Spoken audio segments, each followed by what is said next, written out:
Assalamualaikum warahmatullahi wabarakatuh. Salam sejahtera buat kita semua. Special edition saya hari ini pencitraan guys. Langsung turun ke got. Ini got Gusman Bojonegoro 1 meter lebih. Hari ini saya ditemani Mas Mualim. Alhamdulillah Mas Mualim sukses panen. Insya Allah nanti pas panennya Mas Mualim, kalau kita di rumah kita syuting ya, okay. Tapi kalau besok dipanen kita tidak bisa, karena besok kita akan kirim benih ke Blitar, tepatnya di Kanigoro bersama Mas Yusuf Wijayanto dan sang owner tajuk Giye Mas Hendy Giye. Kita besok membawa Simarun. Tetap pada slogan kita berbagi, tak akan mengurangi, ojo bosen tumindak becik. Di sini saya akan menjelaskan tahapan-tahapan olah lahan setelah panen bawang merah. Ini di lahan Gusman Bojonegoro. Habis panen kemarin kita tidak sempat ngesut karena kita luar kota, 3 hari baru pulang Mas Ucup ya. Ini sebagian sama Mas Mualim ditanami kacang hijau guys, karena memang tangannya jadi gak ngatasi.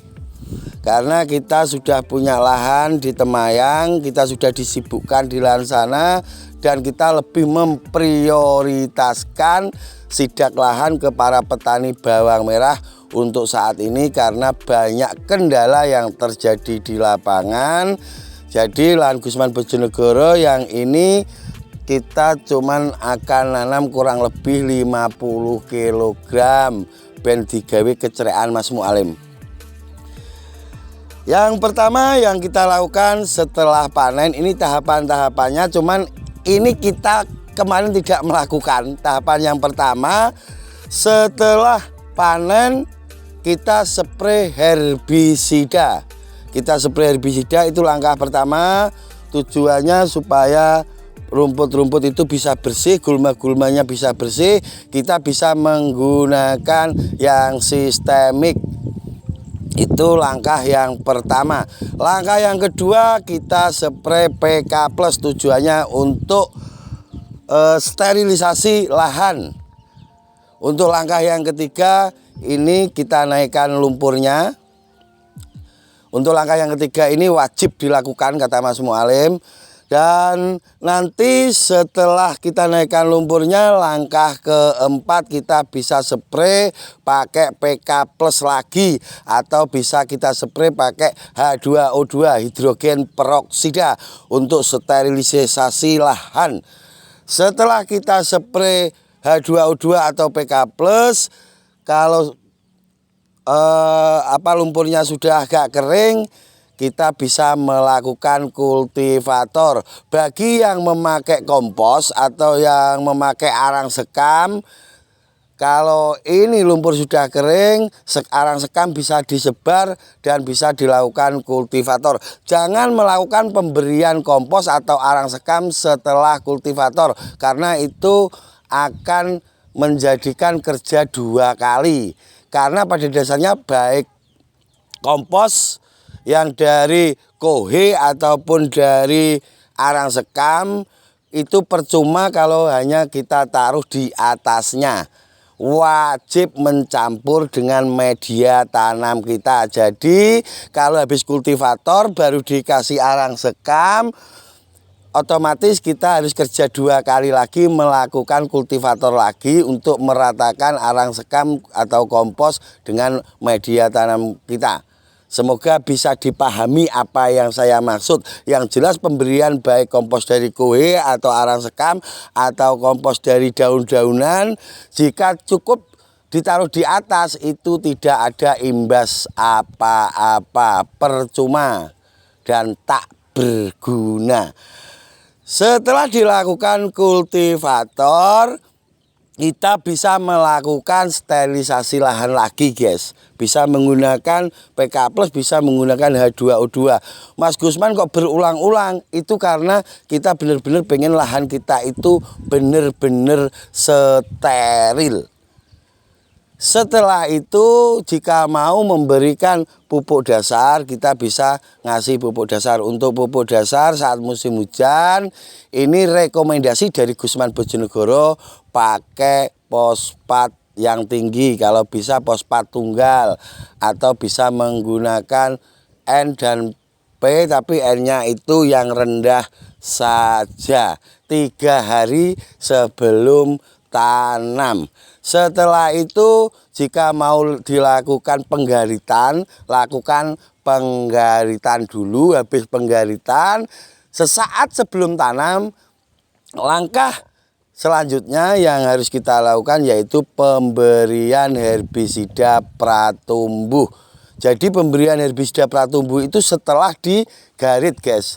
Kalau sebelum digarit kita kasih herbisida pratumbuh, nanti pas tepat di garitannya itu masih akan tetap muncul gulmanya. Makanya setelah digarit baru dispray herbisida pratumbuh. Tujuannya biar gulma itu tumbuhnya nanti lama.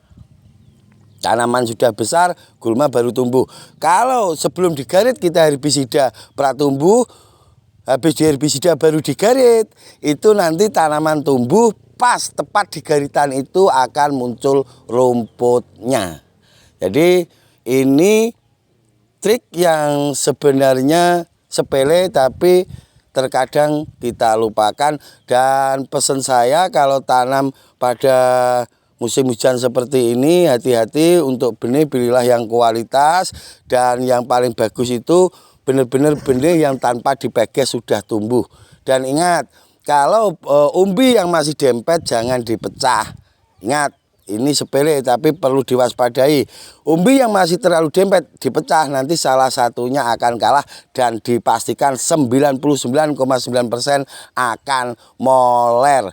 Pikiran petani mengirit benih karena benih mahal, tapi itu akan malah merusak tanaman kita nanti. Sekali tumbuh, antibodinya kurang kuat, daunnya sudah tinggi, akarnya sedikit, nanti cenderung moler. Benih yang dempet itu salah satunya pasti akan kalah dan akan menjadi moler. Ingat itu. Jadi untuk teman-teman benar-benar perlu dipahami. Ada triknya Mas Gusman kalau yang dempet itu dipecah supaya tidak moler. Ada, tapi ini juga menurut saya agak riskan. Yang dempet itu kita pisah, dan habis itu jangan ditanam dulu. Kasih jeda 1 minggu, habis itu baru ditanam. Kalau maksakan yang dempet itu dipecah, kasihlah jeda minimal 1 minggu baru ditanam. Insya Allah itu bisa aman, tapi agak sedikit riskan menurut saya. Yang paling aman kalau yang masih dempet jangan dipecah. Kalau mau ngirit, kurangi jarak tanamnya.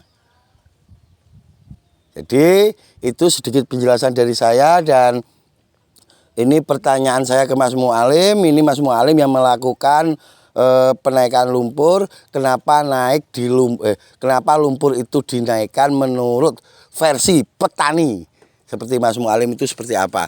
Perkenalkan diri dulu ya Rapopo. Assalamualaikum warahmatullahi wabarakatuh. Waalaikumsalam warahmatullahi wabarakatuh. Lah ketemu petuk nah ambek Mas Mualim. Lur sak Indonesia jere iki. Iki Mas Gusman, nek menurut versi saya ya lumpur ini kan kita harus dinaikkan, maksudnya tipis-tipis merata karena lumpur ini masih ada kandungannya pupuk Mas Gusman. Kan kemarin kita tanam, kita pupuk pasti ada apa cara glender. Ya cara Jawane ditendang udan kuwi glender ning got. Lah terus lumpur ki dinaikkan supaya tanaman nanti biar subur. Lah terus kalau di kultivator itu nanti kan bisa terurai dengan tanah yang Lama. lama. Jadi bisa merongkol-merongkol Gusman. Bisa merongkol guys, bisa ada rungganya. Ya, lah nek langsungan kuwi eman-eman pupuk sing nang isor to Mas Gusman. Oke. Iki ya, aku ya terus terang ya belajar karo ngene Mas Gusman, nggonku sing pepanen ki lho Mas. Kuwi ya kata ya apik lumpure tak unggahno. Iki nek gak belajar karo ngene Mas Gusman, ya alhamdulillah selama saya tanam ini didampingi sampai finish. Kalau perkiraan kata penebasnya itu minggu katanya, tapi kurang jelas, nanti kita akan hubungi lagi. Begitu Mas Gusman penjelasan saya. Terima kasih. Wassalamualaikum warahmatullahi wabarakatuh. Waalaikumsalam warahmatullahi wabarakatuh. Ini tadi bahasa Inggris dan saya bahasa Indonesia kan guys, biar teman-teman yang ada di luar Jawa paham. Kata Mas Mualim, lumpur yang ada di got itu harus dinaikkan karena lumpur itu masih mengandung hara.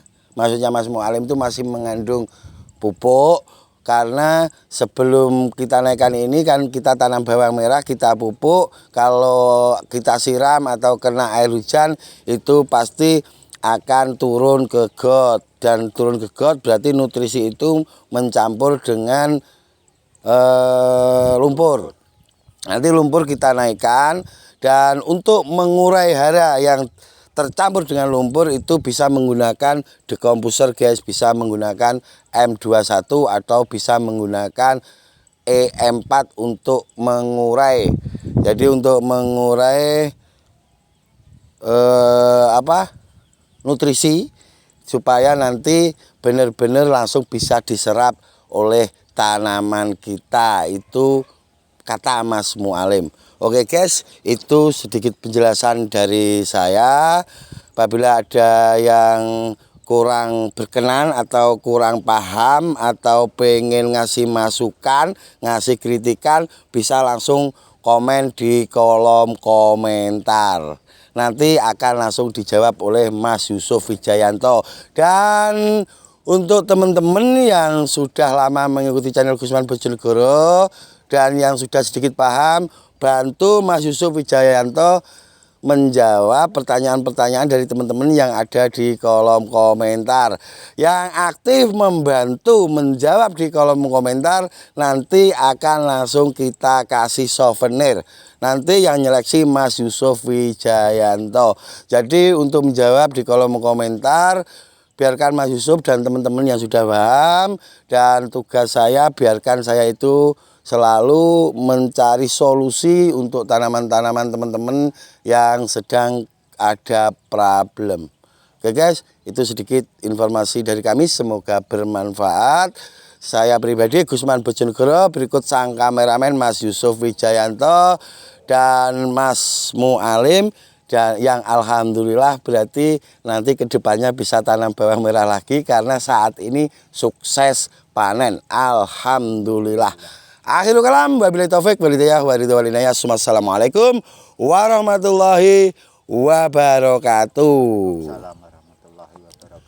Para pemangku jabatan Gusman Bojonegoro ya iso nekur apa cuma ini pencitraan ini ya iso guys, pinter.